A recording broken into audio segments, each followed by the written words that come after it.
And thank you, Pierre, for sitting with me today. My pleasure. The whole premise of this is I want to give everybody in the township an opportunity to get up to date because we're past our first quarter. We've passed our budget and there's been new council members. So there's lots to talk about and also the initiatives that people have proposed. Definitely. So if the floor is yours to start off where you feel comfortable and ask questions along the way. Sure. Well, we can start off at the township level.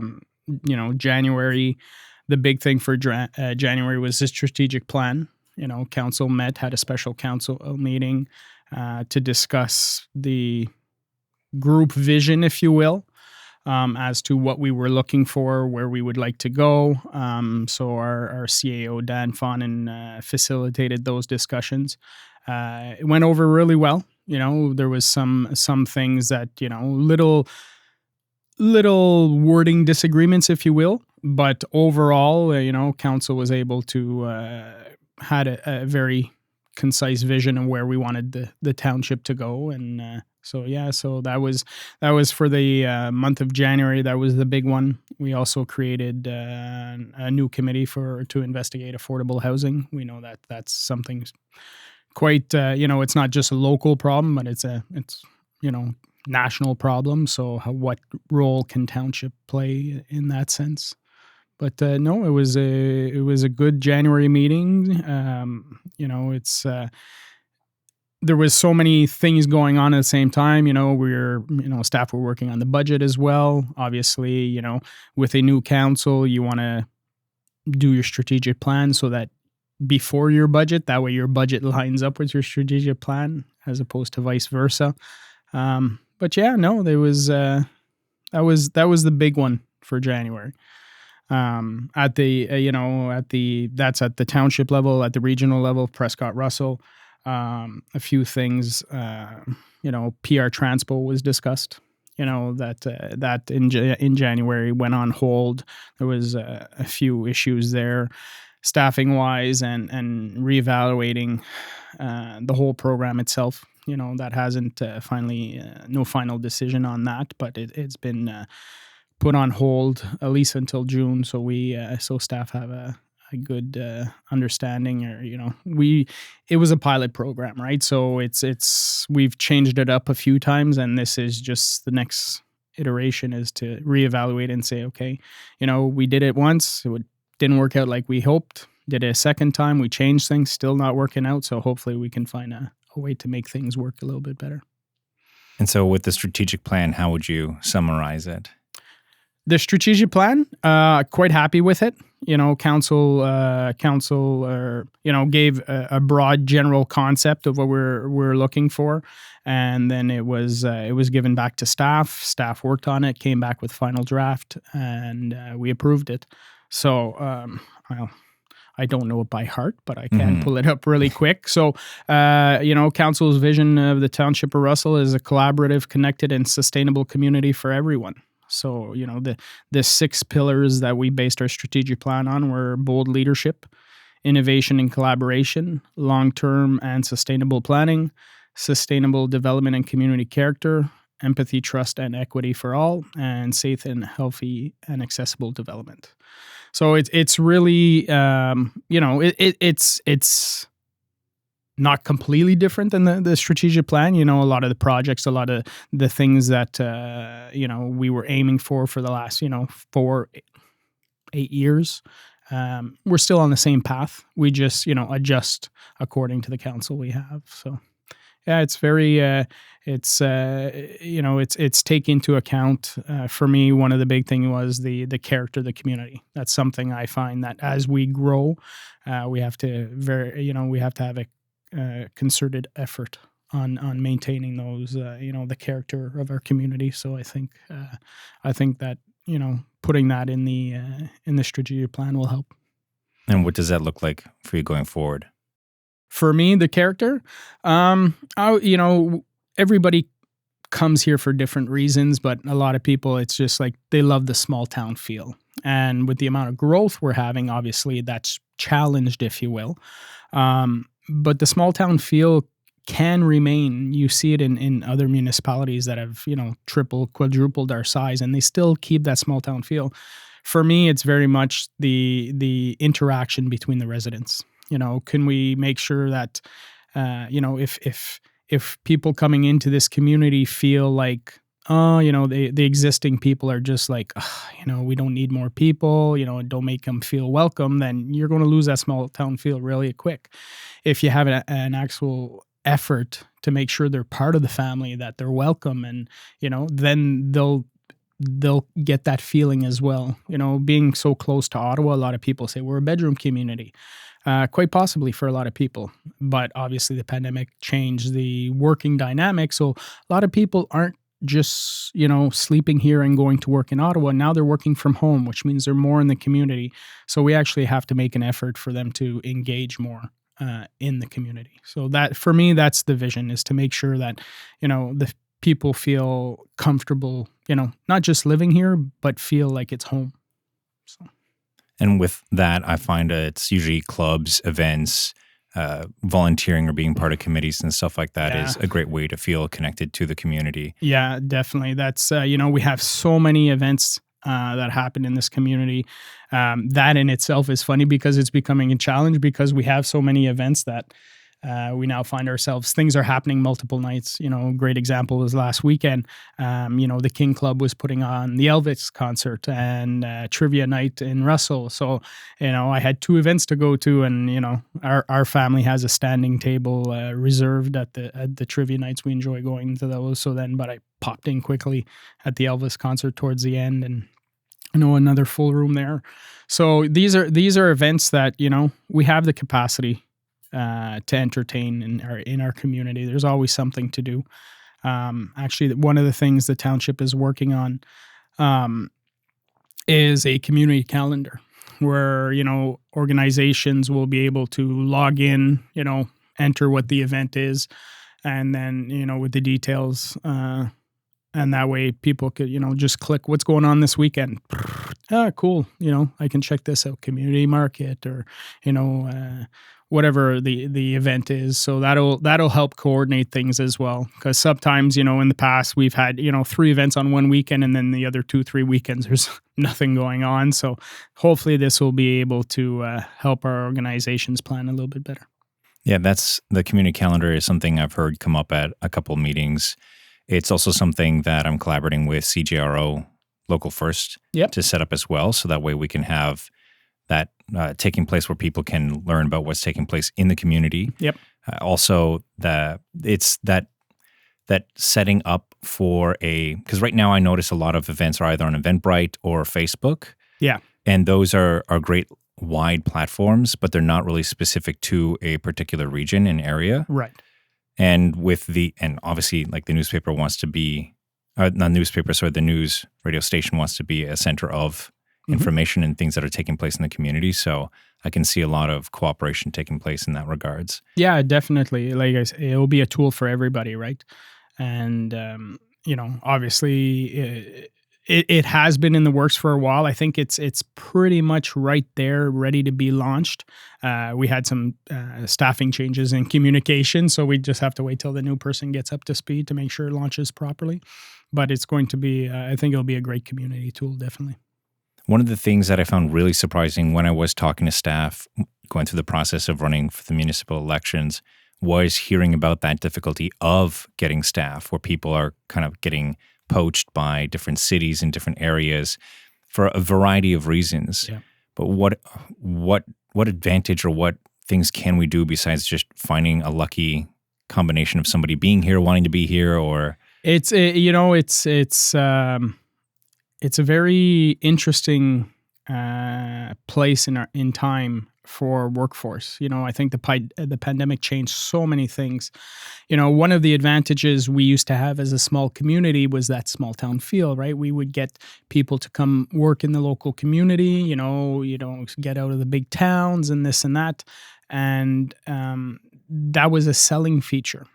I actually know some people who left very high-end jobs in big cities to come to a small town community and find more of a local job. During the pandemic, however, those big previous employers we're calling these people up and saying, hey, you can work from home 100% of the time, so you can stay in your small town, and you'll get the big town salary. But so now all of a sudden the people are like, it's the best of both worlds, right? And I don't blame them. I mean, if you can make 20, 30, 40, 50% more, it only makes sense individually. So that's become a challenge. Organizations as well, like ourselves, we have to start being more flexible. Do we allow or do we hire people that are working virtually a good percentage of the time?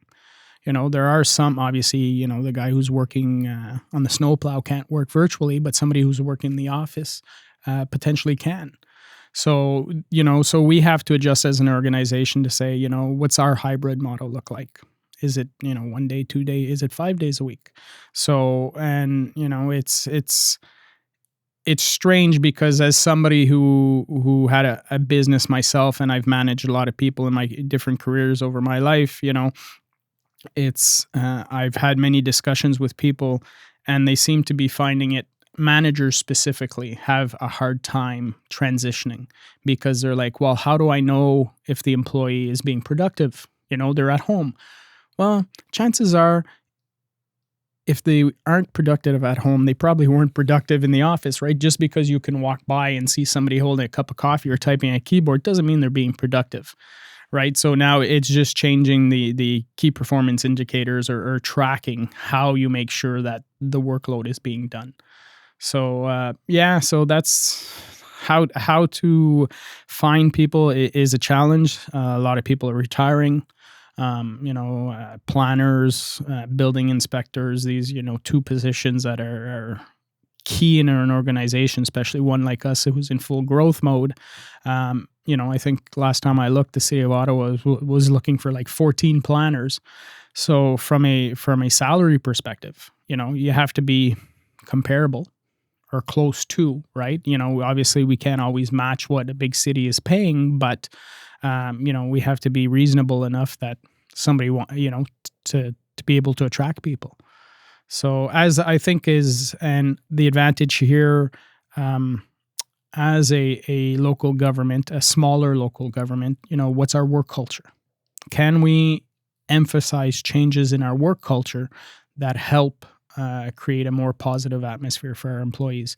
That, because most people, I think when they're looking, when somebody quits a job, chances are they're quitting the boss, right? They're not happy with the boss. It's not, some it will be about the money and, but a lot of the factors is, are you happy at work? Because if you're happy at work, that's what makes the difference whether you're going to stay or whether you're going to go, right? So I think, making sure we have a great culture at the township, I think is priority number 1. And how do you find the culture has shifted, if at all, with the new council members? I mean, a council, for the vast majority of the employees, they don't deal with council. Council really only deals with the CAO and the department heads. And the council, has been great. It's we've made adjustments. I've made adjustments. I know for myself, I'm an early riser. I used to send emails at 4 or 5 o'clock in the morning, and then I would get like an answer at like 6 o'clock from staff. And I'm like, no, you don't have to email me back. Like, I'm not expecting a response at that time. But obviously you're somebody in a position, of authority is emailing you, you want to respond right away, right? So I love this now that I know about the delay send function. So I'm constantly using that. So it's like all of a sudden they know at 9 o'clock in the morning, all these emails are coming in from me. It's just, I've programmed them all to go. So that way I wasn't bothering them. I've tried to avoid emailing on the weekend. Everybody knows they don't have to answer the email, but they'll still see it pop in. So if you're able to say, well, let's just send it out automatically for Monday, doesn't affect my work schedule at all because I'm still doing the work at whatever comfortable time for me is. But I know that they'll only receive it during working hours, and I think that helps. But I think, council as a whole has been pretty respectful of that. 99.9% of the time when you send an email, it's not an emergency. You don't need an answer right away, and it can wait till Monday or Tuesday, right? Yeah. And I think I've even taken that approach with residents as well. When I first got on council, when I first got into this position, I felt I had to answer everybody right away. And I think the pandemic made me realize like I need a work-life balance as well. So I've kind of disconnect on the weekends. If I might see something come in, but if it's not urgent, if it's not an emergency, and often what it is for, I guess it's normal. People think that, I'll email the mayor, I'll email a member of council, and I'll get things moving quicker. It's actually the opposite, right? Because if they go through the proper process going to staff, then staff will get it and, deal with it accordingly. If they're coming through us, all I'm doing is playing middleman now, and I'm forwarding the same message. It doesn't mean it's going to get done quicker. You've just actually added a step. Now, if residents go to staff and then they're not happy with the answer they're getting or need more clarification, that's where the role of the politician comes in, to try and explain further if need be, or play that bridge between, the public and the administration. But, thinking it's going to get, things are going to get fixed because I talked to the mayor or I talked to a member of council. Yeah, no, that's not how it works. Might have worked that way 30, 40, 50 years ago. I've heard the good old stories of mayors banging on tables and demanding things, but we've evolved as local governments. We have harassment policies in place. We have a council code of conducts. We have all these things in place to make sure that council's role is very much at the strategic level. We're making sure what's the vision that we want for the community. And once we have established that vision, it's, giving that to staff and saying, make it happen. And that's where, and then they come back and they'll come back with recommendations. Budget is a perfect example, saying, council would love all these, but we don't have the resources. So, then it's council's decision. Well, what do we prioritize? Where are we going to spend the funds? Do we want to do project A or project B? And if we still want to do both, then how do we pay for both? Right. So it's, but no, it's always fun. I enjoy this stuff. Yeah. Well, that makes me very curious as to that equation of how are we going to pay for things with so many changes taking place. Yeah. Before we go to the budget, I just want to mention how I didn't know that there was no real code of conduct for council members and mayors and stuff like that until I started hearing about it in the news and hearing about our township making those changes and having those code of conducts play out. So that was very surprising that it took so long for something like that to be put into place. But at the same time, I'm happy it's there now. Yeah, definitely. It was actually a legislative change that came from the provincial level, integrated commissioners, council code of conducts. These are all things that were put in place. There is a Bill 5 by Stephen Blais, who used to be a City of Ottawa councillor. He's put a motion forward at the provincial level to have some kind of, powers at the local level to deal with cases of harassment. There was an example in Ottawa, and so that was at the extreme, if you will. So, right now, the provincial legislation, the Municipal Act, is not very strict on members of council. That being said, I support it fully. It would be nice if they put something in place for themselves as well, right? I find the province often does that, is they'll put rules in place at the local level, but not at the provincial level. So we'll see where the bill goes, and hopefully, that can be addressed. Are there other asymmetrical or asymmetry elements of power that you've been noticing taking place between the provincial and municipal level? Well, one example that I find that is challenging is at the provincial and the federal level, you have, it's a party system, right? But they're allowed to have caucus meetings. So, for example, the Ford government, they take their cabinet, they go talk about subjects, they talk about strategic plan, direction they want to go in, blah, blah, blah. They come back into, open session, I'll call it. They've already made the decision, right? Which direction they're going to go. At the municipal level, though, we can't have that because of quorum. We cannot say, oh, council is going to just sit down and shoot the breeze and think about ideas. And, because, you're limited by the law that says, again, the Municipal Act states you cannot do this. Doesn't apply to the provincial parties. They can do it all they want, but we're restricted, which can make it difficult. Just having. So it's really, you have a council of 5 people in our case, and then if somebody's interested in trying to move something forward, then it's like they'll talk to them. We'll talk to each other individually because we don't want to break any rules. But it would be nice to sometimes be able to, as a group, get together and have conversations, without the fear of being, accused of lack of transparency or some element of corruption. But just for example, we have 2 new members of council. I remember when I was new on council, like, there's things I didn't want to say publicly because I didn't know, or I didn't want to look stupid, or, so instead I would stay quiet. And a lot of people I've talked to when they're new do that, but if you were able to have those conversations outside the public realm, then that's okay. The way, this is the reason why. And, obviously all decisions need to be made in public. That's, for the most part, that, we have regulations that allow us for, selling of land, that kind of stuff. But sometimes it'd be nice to be able to have some strategic discussions to see, are we lining up? Are we, somebody in left field, right?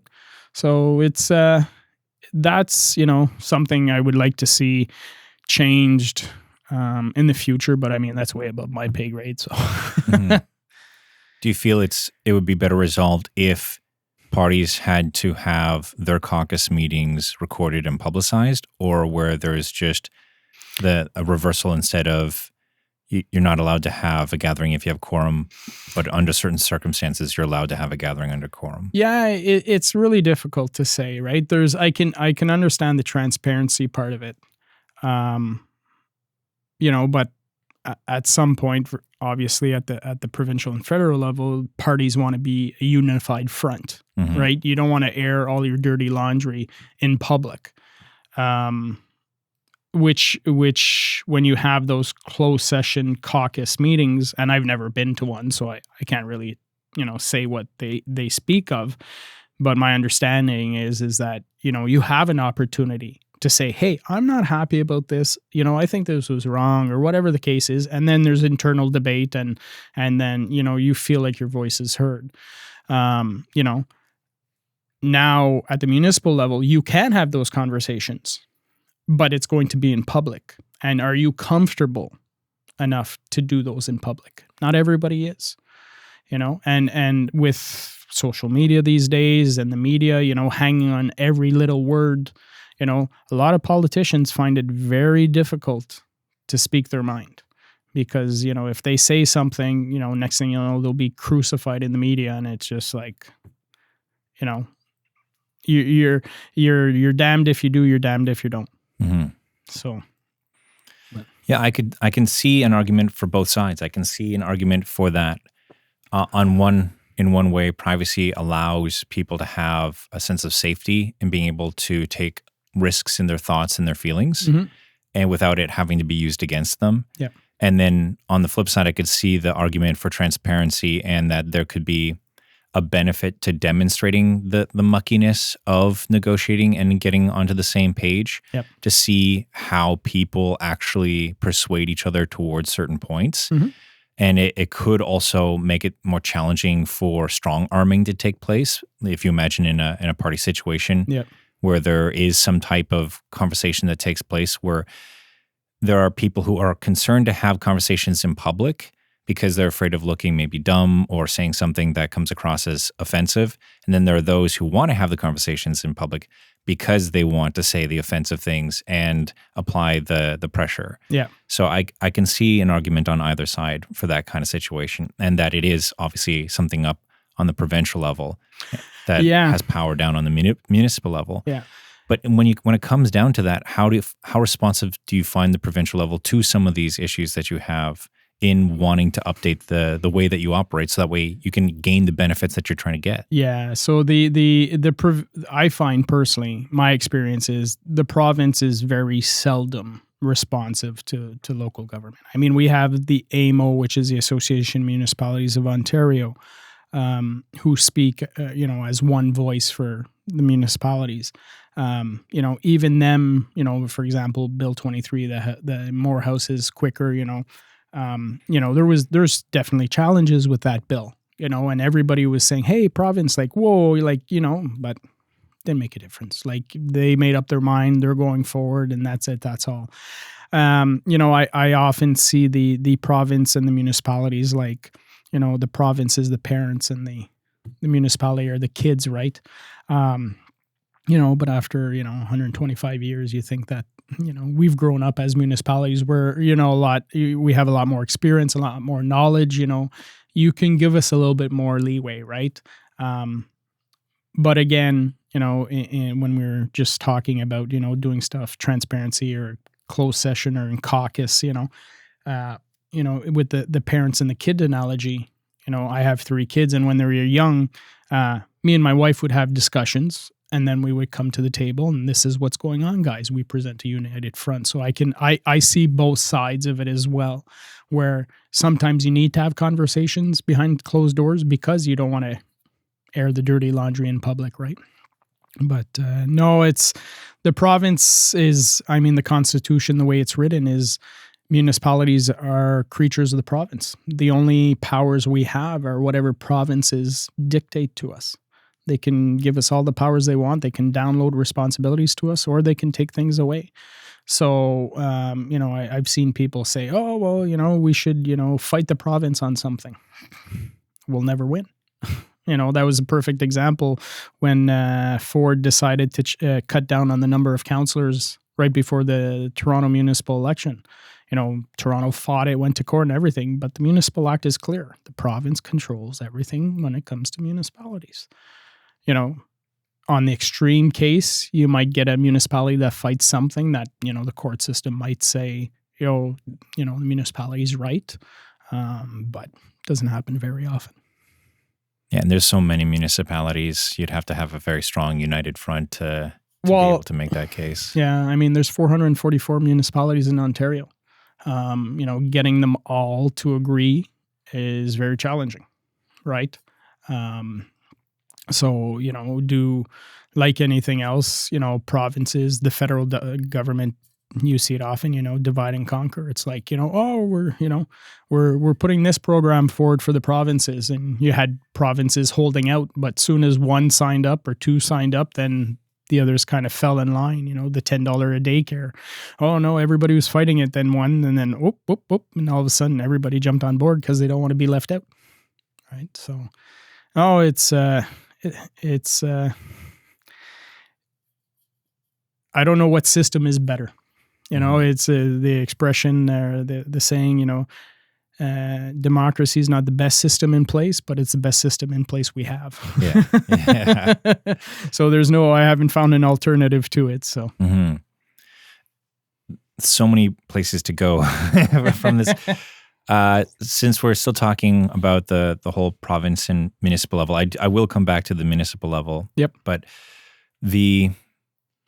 specifically that you mentioned the childcare and the more homes, Build 23, more homes built faster situation. There's a lot of changes in that system that I find interesting because, having more accessible childcare is a net positive for society. Yeah, 100%. But then how it's implemented and the responsibility down onto the municipalities, and how does that stress the municipality? Do we have the resources to implement that correctly? What are we learning along the way? Yeah. Yeah, no, it's definitely interesting. Daycare services, I know is a challenge in the township. It's a challenge everywhere, to be honest. And my sister works in the daycare field, so we've had many discussion over the years. And I remember when the $10 a day was announced, her first comment was, "That's great, but we don't have enough people to fill those jobs. And we're seeing that at the township level where, we have a lack of staff. Could we offer more spaces? Yes, we could if we had the staff, right? And it's a field where less and less people are going into. So we've made changes to our salary structure. We've increased the salary for ECEs and the non-ECEs. Early childhood educators. So you have those who have graduated and those who are not graduated programs. So there's two different types there. But it's finding those people. I mean, and that is challenging. Again, we spoke of earlier of, everybody stealing each other's staff. It's the same thing with the municipality. And traditionally the municipality I think, only really got involved in daycare services maybe 10 years ago, 12 years ago. There's a lot of municipalities that actually don't do it municipally. It's traditionally, it was always private sector, right? But the private sector is falling behind. So the township saw a need to step in. We were approached by school boards. So the first one, Saint-Jean-la-Croisée, we were asked to go in there and provide that service. When we first did it, it was for before and after school only. And then we were asked to a program for les bambins, like the 0 to 18 months or the very young kids. So then we started doing that, and then now we've been approached Saint Joseph and Russell. We've taken that over. We started, I think, this week actually. So now we're providing that service there, and Mother Teresa School, which closed a couple of years ago when the pandemic hit. So we're going to be restarting that program up as well. So, it's great for us, for our community, because I have no issues investing in childcare, because I know like in 30 years, those are going to be the doctors or the long-term care workers or whoever, I'm going to need assistance. These are the people that are going to be taking care of me when I'm old, right? So that makes sense, but it is a challenge. It's and I look at this situation across the board. All the different areas, everybody's struggling. Paramedics, firefighters, long-term care workers, PSW, like everybody is struggling to find staff. So it becomes a challenge. And it used to be, my father's generation would be, they would have taken a job and been there their entire careers, 30, 40 years, right? Younger generations, 5 years, no, time for a change. So it's very fluid. So the breed of individual who's going to stay with the organization for a very, very long time, again, comes back to work culture, right? If you have a great place to work, there you go. So it's that's where we are as far as the township goes for daycare services, trying to build up the program as much as possible and attract as much as possible. And we're working with different partners, La Cité Collégiale.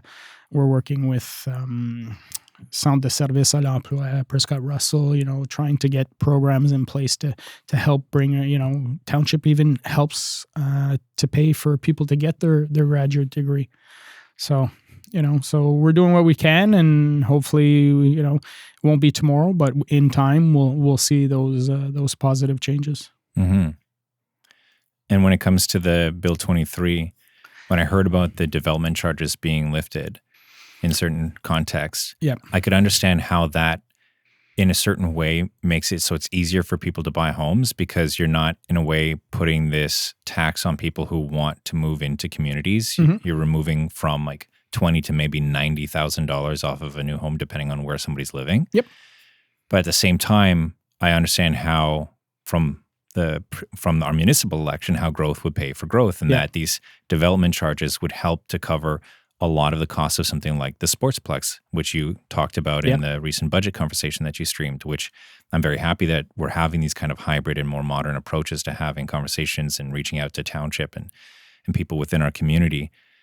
So what does that mean? I would imagine if I am removing money is paying for development in one area, I would want to supplement it in another way. Is that happening, or is it just So the Bill 23, there are a lot of moving parts to that one. It affected so many different acts, Conservation Act, Planning Act. There's so many things that it was like almost an omnibus bill of changes throughout a whole bunch of different policies. So staff had done a report to, when it was first being launched, like what would the impact be? It potentially, if I remember well, we're talking about $1 million. So it was a significant amount of money, but it's not the end all be all, right? So it just takes, we have to adjust our long-term planning slightly. For me, it was more the changes that were put in place in regards to like site plan control and that kind of stuff. One of the big ones I found that just blew my mind is, township used to be able to say, you're building something, you need, so many parking spots. A subdivision, you need so many parking spots. But the province with the Bill 23 changes kind of kneecap municipalities and says, you can't turn down a project because of lack of parking. Okay, so you're going to, build a triplex that has, 15 people living in it and you only have 2 parking spots. Like where are these people going to park? Right? I could understand in Toronto where there's a full transit system, or Ottawa where there's a full transit system where people don't necessarily need vehicles. But in Russell Township, chances are you have a vehicle, it's like, I understand intensification, where you want, tall buildings because you want that small footprint with massive amounts of residents, and there's benefits to that. But I think Bill 23 was very much Toronto-centric, and these are the rules. Same thing with the changes to the Conservation Act. These are the rules. It was really to deal with situations in Toronto, and it's not a one solution fits all. For example, at the municipal level, one of the big things that hurt us as well is at the regional level as well is we used to use South Nation conservation for a lot of help when it came to hydrogeological studies and that kind of stuff. Somebody's going to build on a piece of land. Well, you have to make sure it's not going to flood, or you have to make sure that they have proper water management controls and stuff. So we used to work with the developers who would go through South Nation because they have that expertise. What the province has done is says South Nation can no longer supply those services to municipality. So now what happens is that township or the developer will have to go through a third-party consultant. Well, that's going to take longer. It's going to be more expensive. So how has this helped more homes quicker? Because there's areas, in Toronto where municipalities didn't necessarily get along with the Conservation Authority. There was a bad relationship there, or developers didn't get along, and there's a bad relationship there, and this is the province trying to fix that issue. As opposed to saying, we give the option of municipalities working with CAs, conservation authorities. And then for those that have a great relationship, like the Township of Russell and South Nation Conservation, we could have continued that relationship in that sense. But we don't have that ability anymore, which sounded great to developers at first thought. And now as things start moving ahead, they're like, oh, okay, now I got to go find somebody to do this for me. Whoa, they're a lot more expensive than what I was getting charged. And what happens to those costs? Developer's just going to pass them along to the homeowner in the price. Like he's not going to, developer's not going to take $1,000 hit every time a house is being built. He'll just increase the price of the of the home. So it's the end user, the purchaser, who ends up swallowing all of those additional costs. So that's Bill 23. Yeah, is long term. We've sort of predicted short term. As things move forward, we'll get more realistic picture. I watched the House I guess the provincial house of the provincial legislature house. Yep. I keep forgetting the specific arrangement because I'm so used to House of Commons, it just rolls off the tongue. Yeah. To then Queen's Park. Yeah, Queen's Park. There you go. That's the easiest one. And I so badly want to try to steelman so many of so many pieces of legislations that come out and that are passed, and it's challenging when you see all these little nuances of the good intention, but execution, and especially in the long term, it doesn't really play out in a positive way. And then when you don't have that positive feedback loop of municipalities communicating to the province and that informing potential iterations and changes. Well, it's the law of unintended consequences. And I think Prescott Russell had a perfect example of that, where our paramedics having to run to Ottawa. So it's always been the goal that there would be seamless service in paramedics. So ambulances would cross borders all the time. That's the way the province had written the rules. And the way it worked is, if Ottawa came to Prescott Russell 100 times, but we went there 1,000 times, Ottawa would reimburse us for the 900 call difference, right? But at one point in time, there was a legislative change where it said you didn't have to have an agreement with your neighbors. You still had to provide the service, but you didn't have to have a written agreement in place. So we saw it with Ottawa, where for a number of years, Ottawa wasn't increasing their paramedic services, and almost to the day, soon as the contract ended, all of a sudden, the amount of times we were going over on the Ottawa side just skyrocketed. And I was like, what the heck is going on? And then when we went to see Ottawa to say, okay, we did this many calls, they're like, no, we don't have an agreement with you anymore. We don't have to pay. And it's like, what? So it was costing millions for the counties, but legally we're not allowed to say, no, we can't. We can't go, right? So, so the staff at the time were great, and there was some loopholes, because what would happen is we would go into Ottawa, we'd drop off at the hospital, for example. That's a whole other story, how long it takes to drop off, but we would drop off, and then a call would come in. Oh, we're the closest ambulance. Oh, now we got to go further into Ottawa. I remember seeing a picture of a Prescott Russell ambulance doing a call in front of Parliament Hill. Right? We kept getting pulled closer and closer, and that means we had less, we had to make up the difference, call in extra crews and stuff. We were the de facto backup to Ottawa. So now what Prescott Russell did is we put a policy in place saying, once your call is done, your radio's turned off until you get back into the territory of Prescott Russell. So it was kind of a loophole we found. We're like, well, you want to find the loophole not to pay us, we're going to find a loophole that benefits us as well. Never challenged. I don't think the province wanted to deal with that one because they knew they didn't have a winning case. So I think behind the scenes, the paramedic chief, because there was only a few places in Ontario where it was actually a problem. So, and since then, Ottawa's been increasing their paramedic services considerably. So that helped bring us back on track. Yeah, it seems so weird that they would play that petty game of not paying. Like it doesn't end well at the end of the day. No.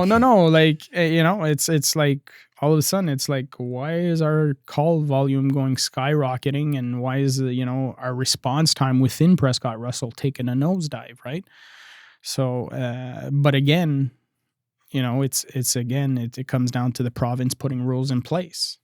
And if we would have just said no, we're not going, then we would have been the ones breaking the law. And it would have been our staff or even members of council who make the decision that would be going in front of a judge and being told, no, you're being charged, right? So it's fun, all these conversations, and I always say, municipal government is like a puzzle. You're doing a puzzle, and that piece fits right there, but the picture is continuously changing. So as you go to put it, it's like, oh, it doesn't fit there anymore. Well, to bring it back to our municipality. Yep. And do you need more water? You good? I'm good. the budget that we've got and the challenges that we have, obviously being in a recession and challenges with supply chains, the shifts in energy, like energy sources that we're going to go through on a global scale, the cost of carbon just in general, and all these factors come into creating a lot of worry as to how we're going to pay for things, how we're going to afford things, and meanwhile seeing things getting cut. And I'm assuming there's a lot of people who came to Township asking for funds and support for projects, for charities, for nonprofits, and community group activities. Yeah. So what would you say this year the ask has been? What are some of the opportunities where there's good stories, and where do we need to? Yeah. So when council approved our budget, we normally have in our budget, we have approximately $35,000 that's put aside for community grants. And then we have roughly the same amount for in-kind donations, so free use of a hall and that kind of stuff. So that's stayed pretty consistent over the last, number of years. It's just when we approved our budget, a good chunk of that 35 was already pre-approved right off the get-go. So, so now we have a little bit flexibility, but not much when it comes to new projects coming forward. Again, we're like everybody else, we're being stretched in all directions, as you saw, budget, public budget session where people come and make requests. I'd like to see this in the budget, this in the budget. Number one is usually their own road. Everybody wants their own road done, and I get it, because that's a road you travel every day. That's, so it makes sense that you think that's the worst road in the township. But we have over 230 kilometers of roads. And we have an asset management plan. These roads are evaluated every year to see, based on provincial standards, how do we determine which road gets done? Yes, your road could be the worst road in the township, and I wouldn't disagree with that.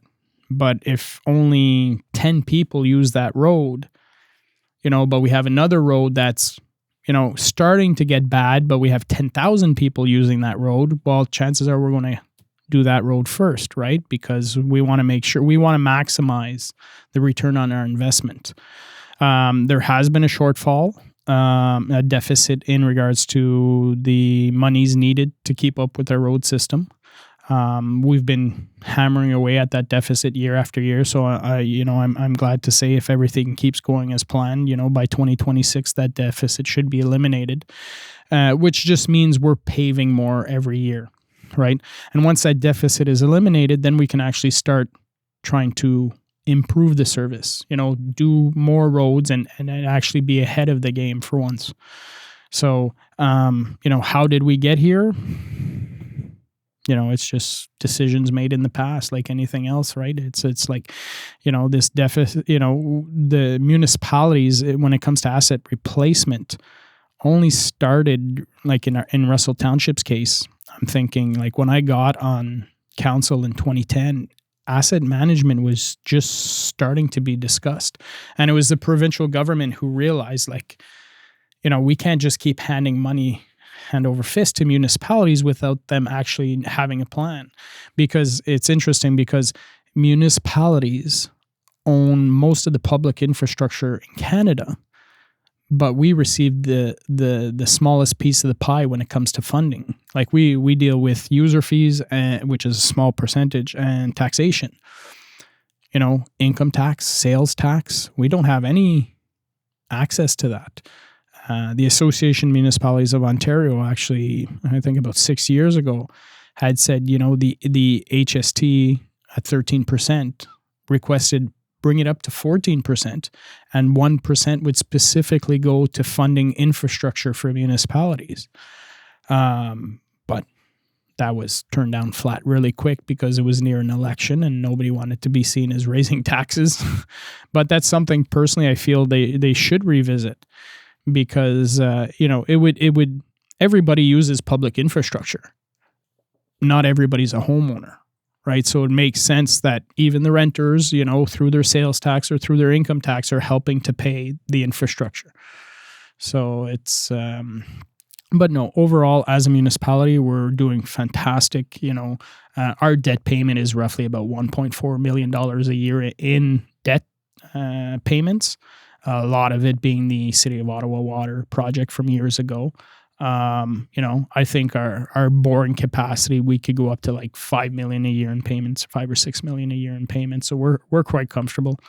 And the sports complex we mentioned earlier, that's a big, that's going to be the biggest project Township's ever seen. That's, $80 to $100 million.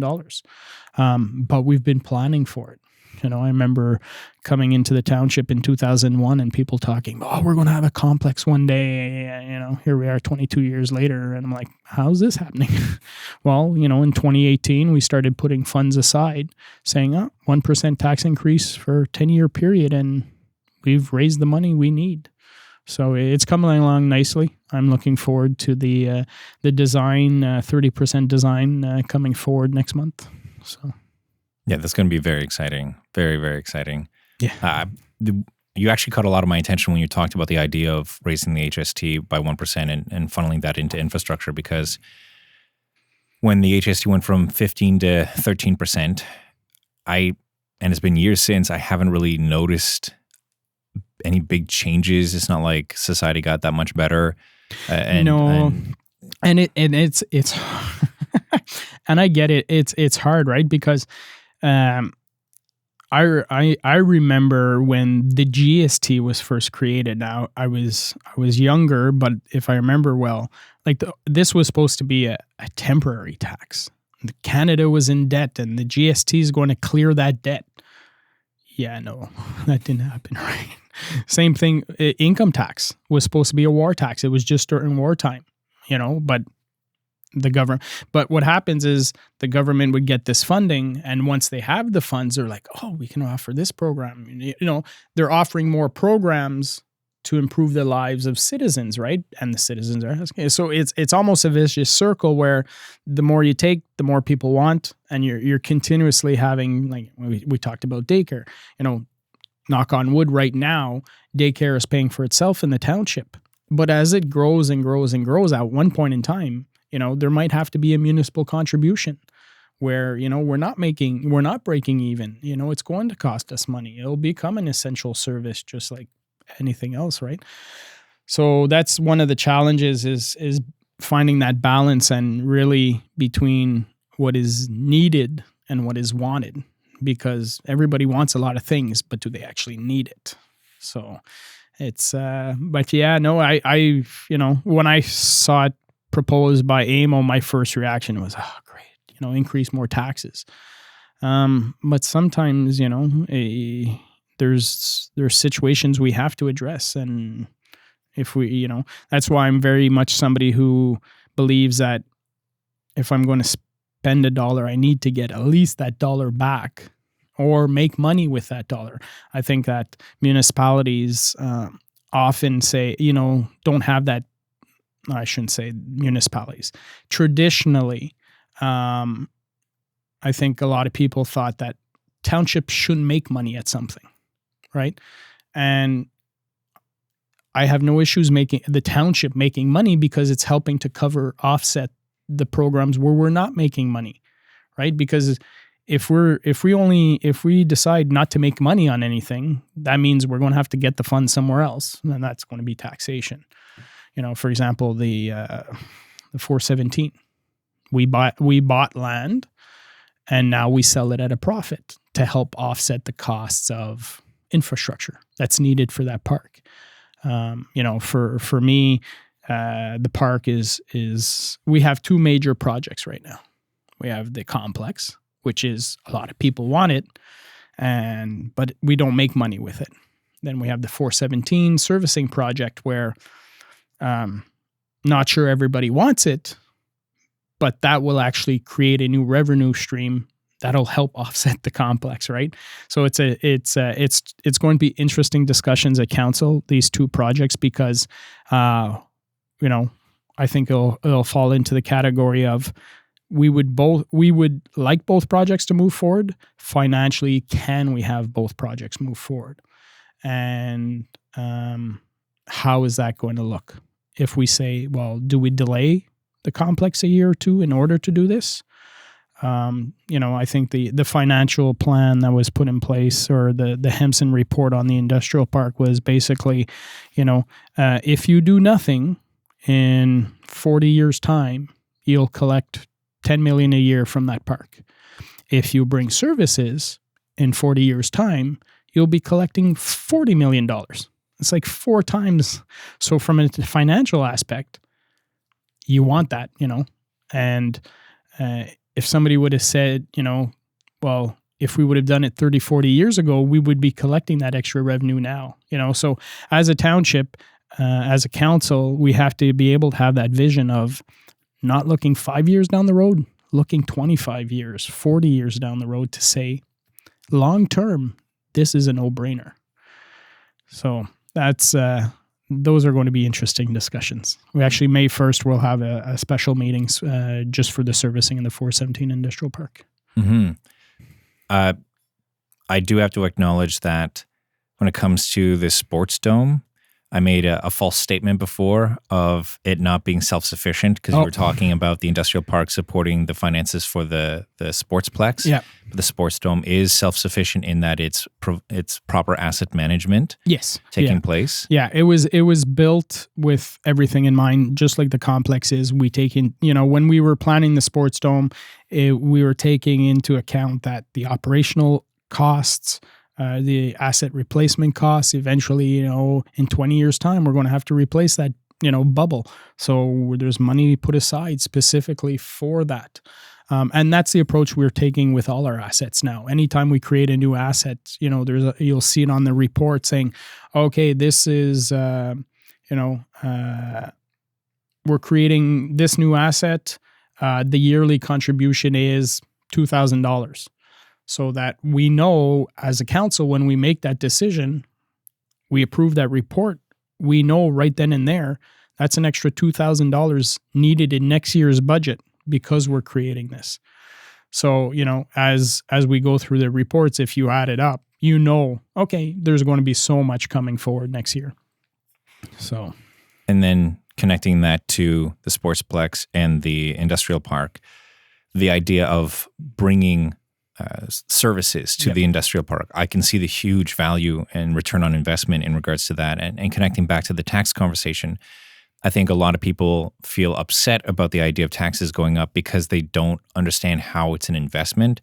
Whereas if you say, hey, do you want to buy a stock in Apple or Amazon or Microsoft, even especially in the early stages, that's something you could convince somebody to do because they can intuitively understand, the value of this stock is going to go up and I'm going to get money back in return. Yeah. So then flipping that over to, well, if you pay this in tax, you're investing in like childcare, these services, a sportsplex, these things will reap back what we've sown by 2x, 3x, 4x, whatever measurement you have. And it might not just be specifically just finances. It might be this holistic experience of the quality of life for the township. Yeah. Which is a far more challenging thing to have a conversation compared to just money, just numbers. Well, that's it. I mean, if you ran things just based on numbers, it would be black and white, right? It's your yes or no. It doesn't make sense or it doesn't make sense. But when you take into account, okay, it makes sense, but in this case, for the 417, it's the landowners who are going to pay for these improvements, right? For the servicing. So a yes means we're basically forcing all these businesses and future businesses to connect to the system. So at what cost, right? So that's where the negotiation will come in. And I think there's opportunities, and township owns, a few hundred acres of land. So, we have to carry those costs on our land. So, you have to take into account the impact on those businesses as well.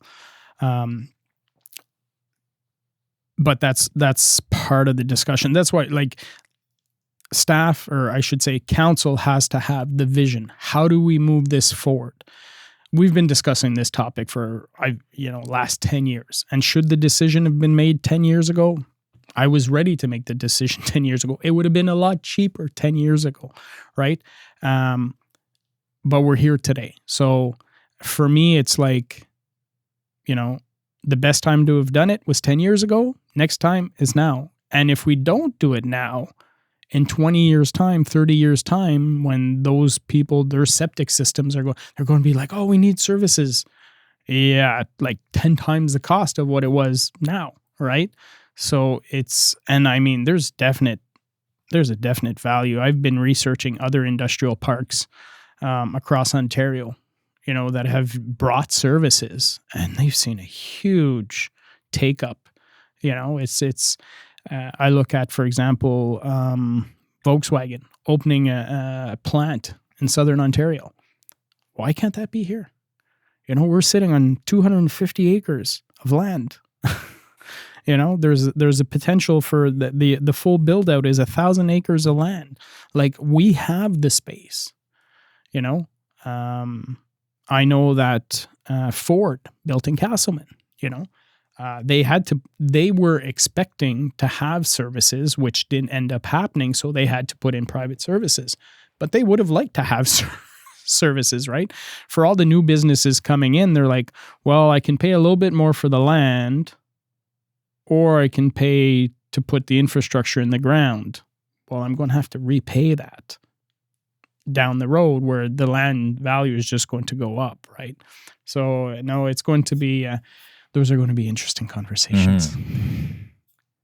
Fundamentally, when you look at any system that's ever scaled digitally or physically, from Facebook to YouTube to townships and cities, getting that buy-in, making it frictionless, making it easier for people to opt in, and so you can have them for longer periods of time, where you start to recoup that money, that investment up front through property taxes, through through economic productivity that takes place. It's always worth it. And when I'm learning more and more about all the changes that we're having to take to greener forms of electricity, like nuclear or solar panels or wind turbines, geothermal, whatever, you name it. Yeah. And even with healthcare, all these conversations seem to be the same thing of there's a large upfront cost because it's a far more complex and nuanced system. Yep. But in the long term, the upkeep and the return on investment is definitely there. Yeah. So it makes these conversations more challenging for people who aren't thinking in that way, right? Who are maybe only thinking for 4 years or 5 years out versus generations out. Yeah. And that really pushes the point that you're making of we need to change the way that we're thinking about these. We need to take responsibility for decades into the future because we can build things that can last that long and return that investment for that long as well. Yeah. Well, I think it's, if I remember, I think it's First Nations whose thought process is we're making decisions for 7 generations from now, keeping that future generation in our thoughts when we're making decisions.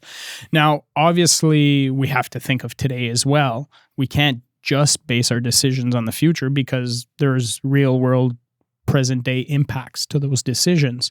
But, you have to take that into consideration. For me, that's where, for me, it's evolved over time, right? When I first got in, I was very short-sighted and, I thought, okay, a few years and yes or no, but now I look at things from a long-term perspective, saying, how is this going to affect, what's the return on the investment? And if that long-term return on investment is great, then it's something I consider strongly because, again, as it's as an individual, that's a long time away. As a community, as a township, it's not that far away, right? So it's see where it goes.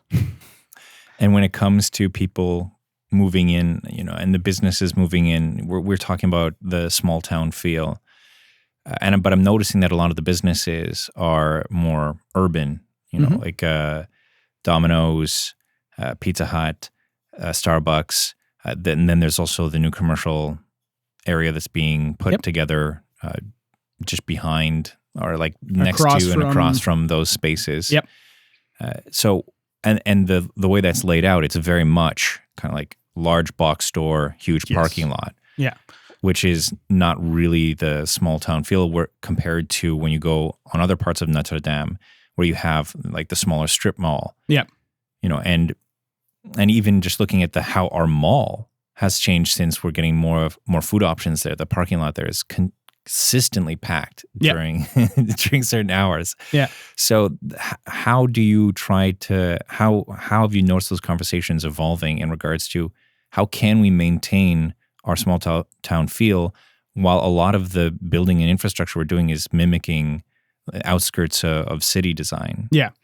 So no, that's a fabulous question, and those are things that are going to be coming up for discussion when we redo our official plan and our zoning bylaw. Right? Those are the two documents where you start having more in-depth conversations about that kind of stuff. I think change is inevitable. Like everything's going to change. Like people say, I don't want things to change. I want to keep my small town. Sorry, that's not going to happen. It is going to change. Nobody can stop it. It's how do we move forward with that change, right? So do we incorporate changes in our official plan or in our zoning bylaw saying, for example, residential areas.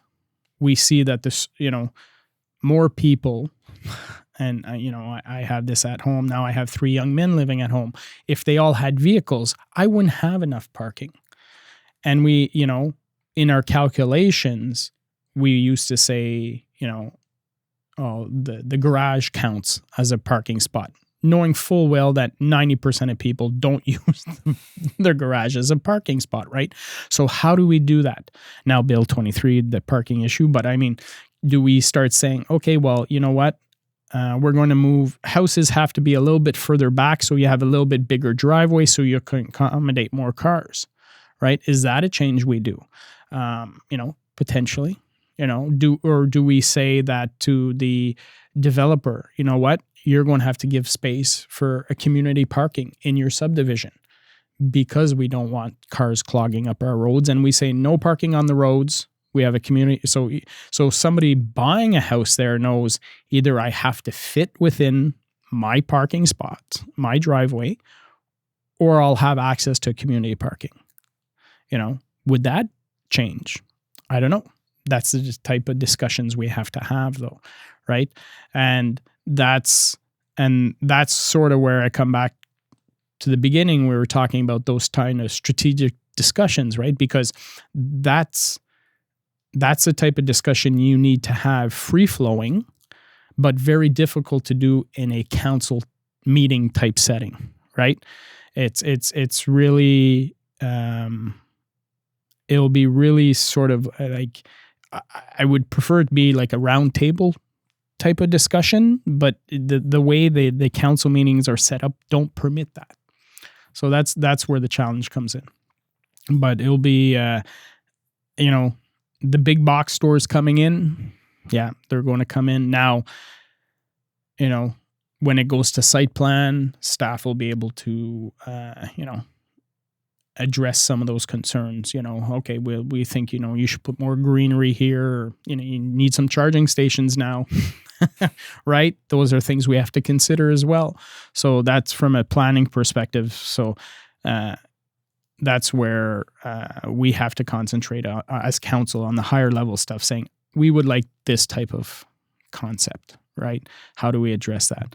I know transit's a big one for the township, right? And I've actually, there's something coming next week. I've started having discussions with staff. We had a transit system before the pandemic that was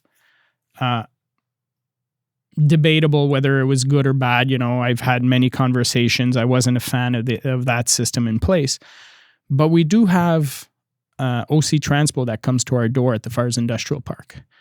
So why can't we connect to them? A transit system within our municipality where maybe it picks up at 1 or 2 spots in the township in the morning, drives people there, and potentially pick up people from there, go through our industrial park because we know they need staff. So then, for example, I have a son who doesn't drive. Well, he could get a job in the industrial park. He would jump on a local bus here, get dropped off in the industrial park and have a way home at night. potentially, is there a potential for that with PR Transpo, right? PR Transpo is trying to reinvent itself again. Potentially, maybe they can help us with that, where we create, help us create a transit system locally that has advantage to us. I always questioned why, our existing system was, soon as you got outside of the township, we're essentially copying, creating another infrastructure to go to the same endpoint, right? Now, transit, either it has to be convenient and it has to be affordable.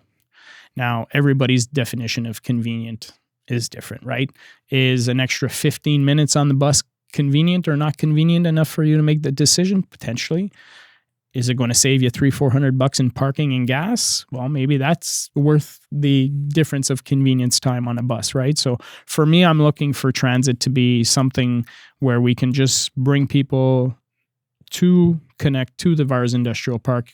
People get similar to for Toronto, right? If you're on the outskirts of Toronto, you might be going on the GO train, and then you connect to the TTC, and then, whatever system you have. So I think that'll be an interesting discussion as well.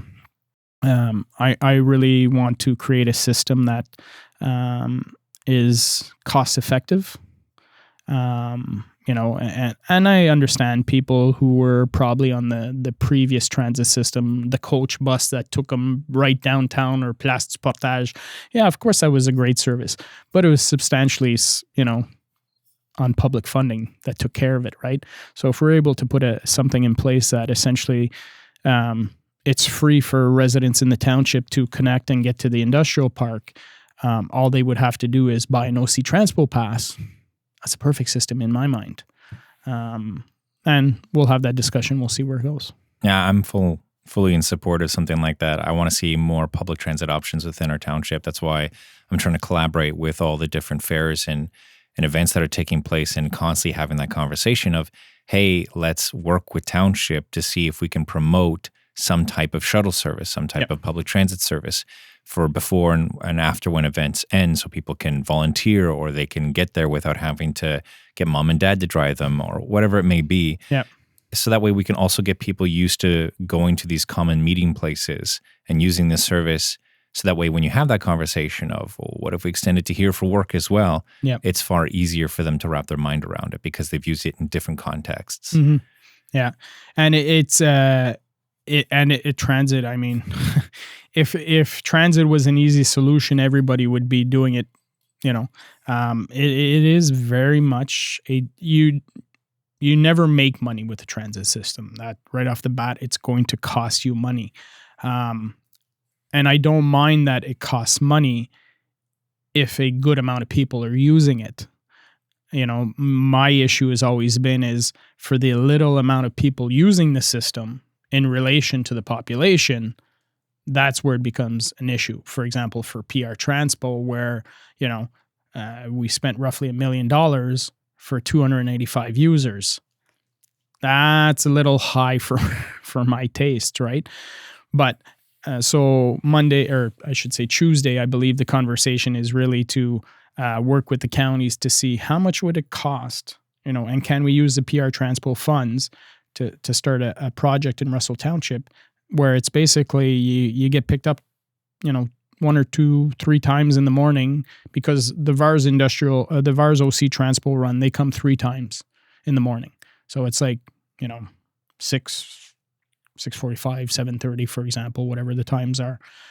So we'd have 3 options. People can connect there, and and it could also be a carpooling spot, where in the sense that that's where people meet to get carpool to wherever they have to go. So people could you could have people in Vars that would be willing to pick up people in a carpooling situation, but they're not going to drive all the way to Embrun or Russell, right? So if people are able to meet them just on the other side of the bridge. Mm-hmm. Oh, okay, perfect. Then, there's another option as well. So PR Transpo might be funds used for, creating a shelter, like a bus shelter, not the little 3, 4, 5 people one, but, something that could house a number of people. That makes a lot of sense. I would often take a car share ride service called Kanga Ride. Okay. And it was very easy for me to join because a lot of trips were taking place between Ottawa and Montreal. Mm-hmm. And we're just right off that, especially that spot in the industrial park. It's just not even 5 minutes off the highway, and it's right near a gas station. If there's also a charging station, it makes that even easier as a conversation. Yep. So I could see real potential in setting that up for people, having the ability to, even if you just get driven, right? For me, when I was looking at OC Transpo, when I was working in the city and living out here, the times were really early. And, and so for me, it was hard. For others, not a problem. But if there was that option of I can go at least a little bit later and join a carpool, where somebody just comes off the highway, picks me up, and then goes right back on, then that would have been an amazing solution. Yeah.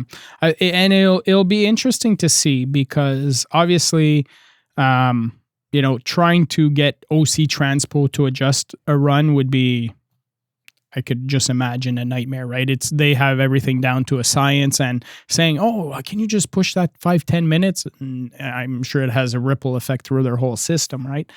So, but if we can create something just to connect to their existing infrastructure, then we can start off by saying, this is phase 1, right? Then then as the demand grows, as the usage grows, then we're able to better say to OC, if you put another run in, you would have this much clientele, might be worth your while, right? And I mean, I don't want to start the transit system just to cut it off in 2 years, because then nobody's going to use it. We need a reliable system.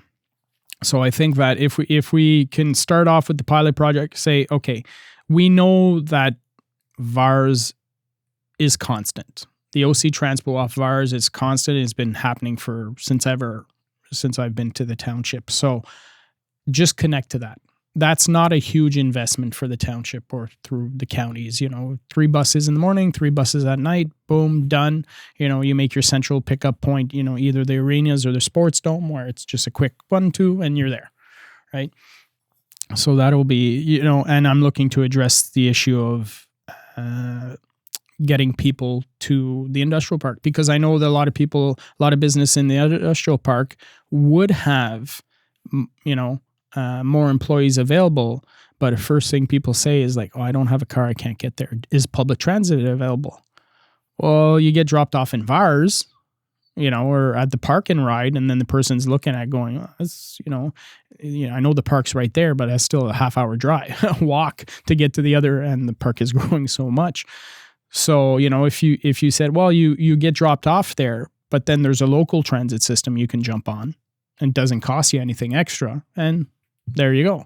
So it's kind of a 2 birds, 1 stone situation. So I'm hoping that moves forward next week. At least to have those investigation with the counties to say, and I know there's a lot of contract stuff, because we have contracts with PR transport providers and that kind of stuff. But I'm looking for it to be very much not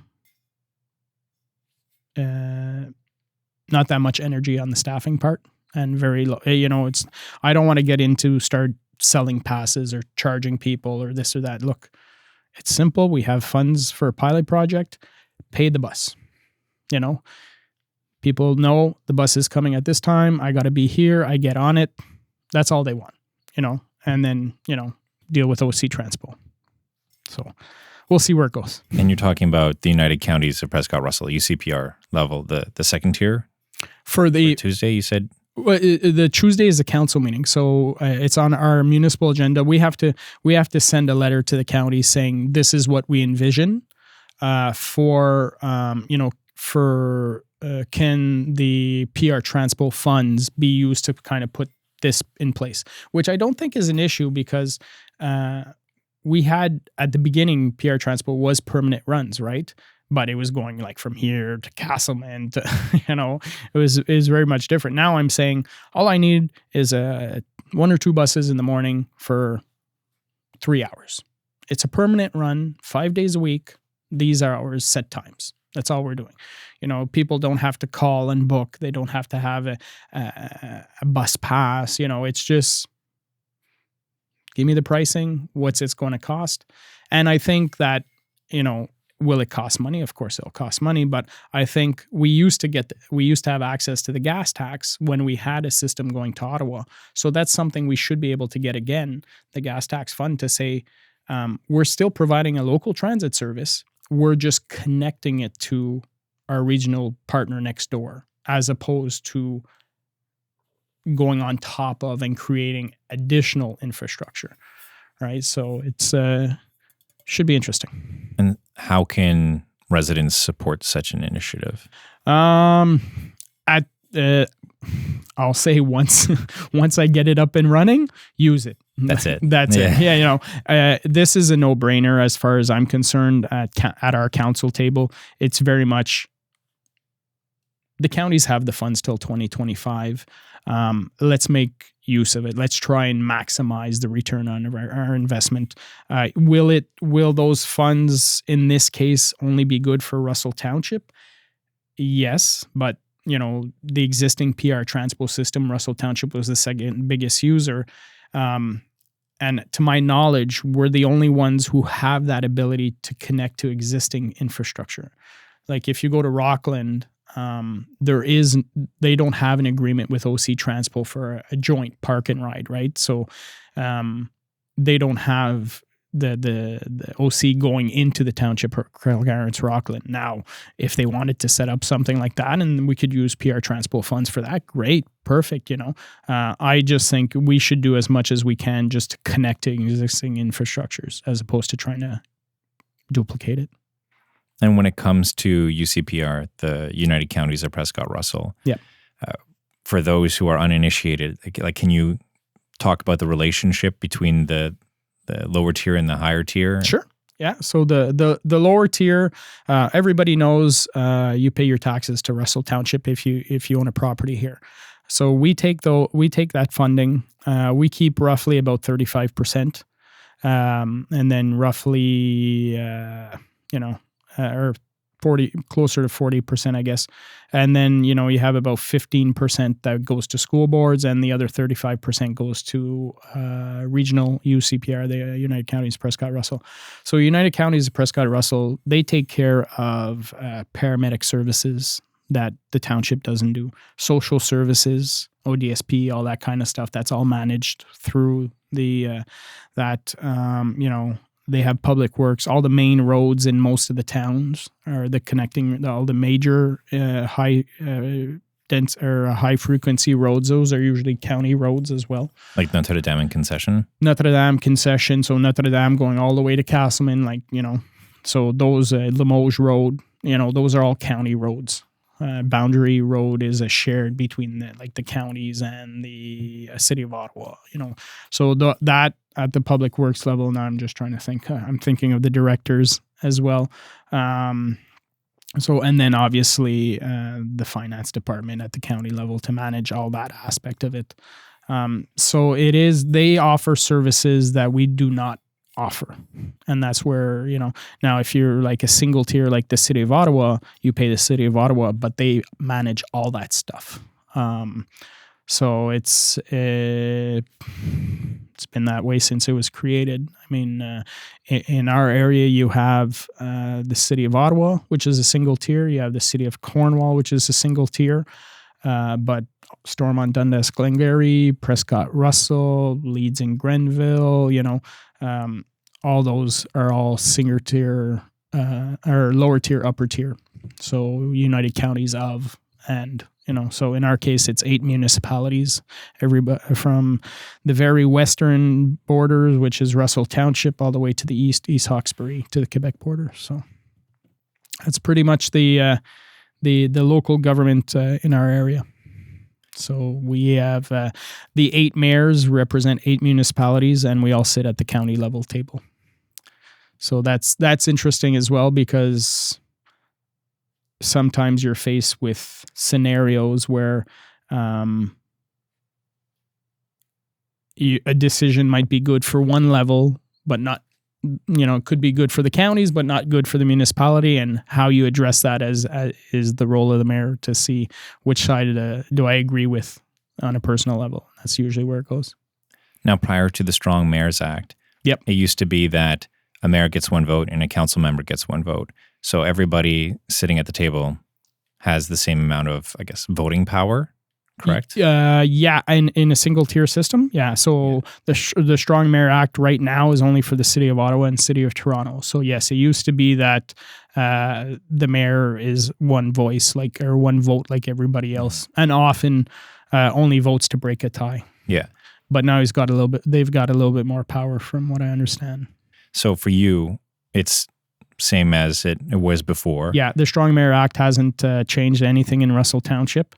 I know that at the conference in January, Doug Ford had said that he's going to be looking at making further changes to the Strong Mayor Act to try and expand it. But I have no idea what he's envisioning or what the party's envisioning at all.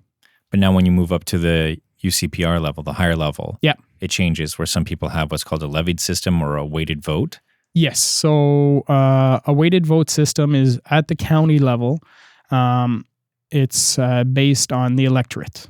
So for every 3,000 voting members of the public in your municipality, you get one vote. So is it 3,000? I think it's 3,000. So, for example, Clarence Rockland being the biggest municipality, if somebody calls a weighted vote, Clarence Rockland gets, I think it's 7 votes. Russell Township, I would get 6 votes. East Hawkesbury, Castleman, they get 1 vote because their population is very small. So, yeah, in the 10 years I've been there, though, I think we've had a weighted vote requested twice. It's not something that happens very, very often. I think the only 2 times I can think of is one was the cement plant issue in L'Orignal, and I think one of the budgets, and that was it. So it's not something that just happens by default. It has to be a special request. Yeah, somebody has to actually call for a weighted vote. So I've seen I've seen votes go and it falls 5-3.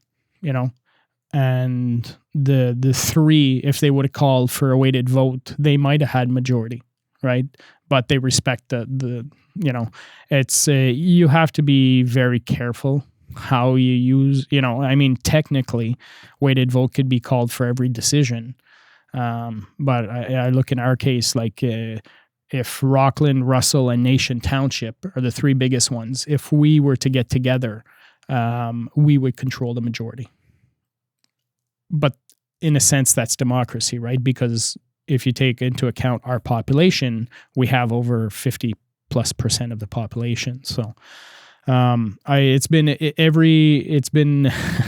an issue of contention, not just in our county. I've actually researched it and I've looked at, it pops up everywhere all the time because the smaller municipalities don't think it's fair, and the larger municipalities are like, we have the power. Why would we give it up? And maybe power is the wrong term, but why, I analyzed this at an Excel sheet. I looked at, all the different possibilities or combinations of.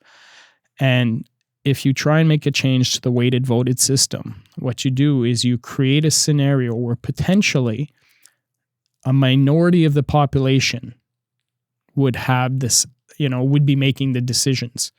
And that's not the system we have in place with our democracy, right? We always work on a 50+%. So, but again, if it was something that was being used constantly, I could understand, but it doesn't happen very often. Yeah, I can completely understand the purpose of having a weighted vote, because you don't want to have that situation that you're describing of the minority population having the majority power. Yep. And you want to take population numbers into consideration, obviously. Mm-hmm. And I can also understand how having a system like that, in contrast with the lower system, which is everyone at the table has the same weighted vote, and then you go up to the upper tier system, and then that's not the case, and you could have a situation where people are throwing around their weight. Yep. If you were doing weighted votes all the time, and it would breed resentment because the people who have the smaller populations would basically feel like, why am I even here? Yeah. Why am I even in the room? And it's something like this where I love learning all the little nuances of not only how does something operate, but how often is it used is the other situation, right? Because it can be more challenging for the health of democracy But then when you look at how it's fully executed, you're like, well, maybe it's not as big as a concern or a threat. Yeah. At the end of the day. Yeah, because and I mean, when you look at the future population growth for the counties, the projected growth, it could come down to a situation where Rockland and Russell would have 50+% of the population, and those two mayors at the time will be able to control. Is that a good thing or a bad thing? I guess it depends who's in office, right? And, hopefully you elect people that are able to work together. And I think that's where the mayors work very well. I'm able to call up a mayor and say, hey, this is what the situation, that's where you build those relationships and you work together to try, avoid weighted votes, if you will. Because it can be challenging if you have the wrong people in place. I could totally see it. I actually raised it 4 years ago, last term of council. I brought it up and said, maybe we should look at this and maybe make a change. And all the mayors at the time were like, no, we're good. And I was like, okay, I'm on the winning side. So, okay, you guys don't want to deal with it. But now it's like, well, it's I've analyzed it more, and it's like even the solution I thought was, again, comes down to the minority might control. And it's different at the local level because all your residents are within your municipality, right? So whereas you're still eight municipalities with different needs. Now, at some point in time, far down the road, I anticipate that United Counties of Prescott and Russell will probably become a single tier. Because my worry is that if we don't organize ourselves to become a single tier down the road, we will just become part of the greater Ottawa region, and we'll get enveloped by Ottawa because a province will come down and say, oh, you guys are part of Ottawa now. We saw it. It used to be Ottawa-Carleton. They used to be Ottawa and then Gloucester and Nepean. Everybody was their own municipality, and then it was forced amalgamation. So that's actually why I have a notice of motion that went before county council in the last meeting was I want all the CAOs to work together to see what can we do as a group, as the 8 municipalities. What potential savings or operational could we do as a group where it's beneficial to everyone? Like, competition is great, but it only gets you so far. And when at that point, it's cooperation that's going to get you further, right? So that's what I'm trying to get. And the mayors are fully on board. They feel that that's the right approach as well. So we're giving, I think, the CAOs a year to get together, hire a consultant, and find potential savings for us or opportunities for us to work jointly together. And we've done it in a few things.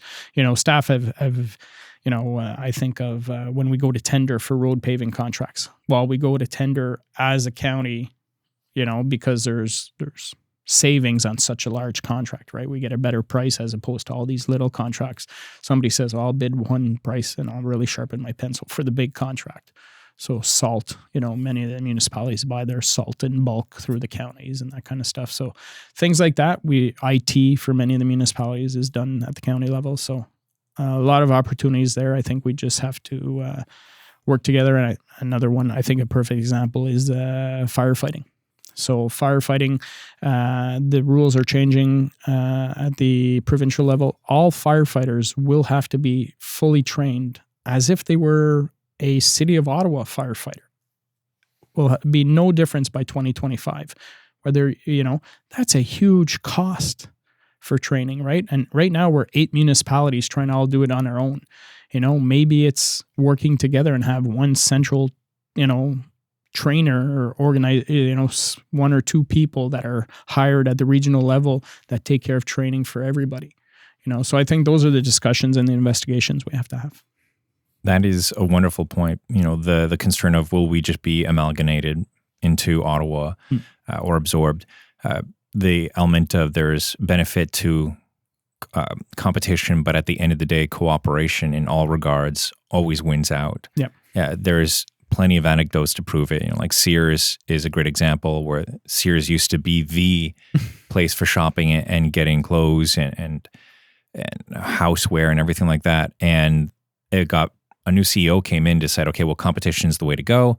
We'll make all the departments separate from each other. They're all going to run like small businesses and be pitted against each other, so we can have this benefit of inner competition. Yeah. But it just ended up with information not being shared, people telling false information so they could throw people off course, so they could seem better in comparison in front of the CEOs. Yeah. Like it made everything far more challenging and filled with friction. Yep. And they ended up losing against somebody like Hudson Bay and Walmart and now Amazon, because they just couldn't move forward.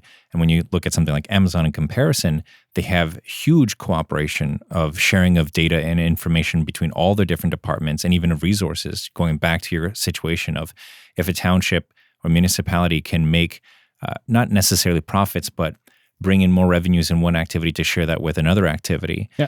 Amazon makes a killing, like 100 to 150% profit on its cloud computing solutions that it offers, that it then funnels into other areas of its Amazon basic products that it sells. So that way it can sell at a lower price or experiment a bit more with things to figure out what's the best way to market or to pitch something without that risk of, are we really going to lose that much because they're funneling resources from another area?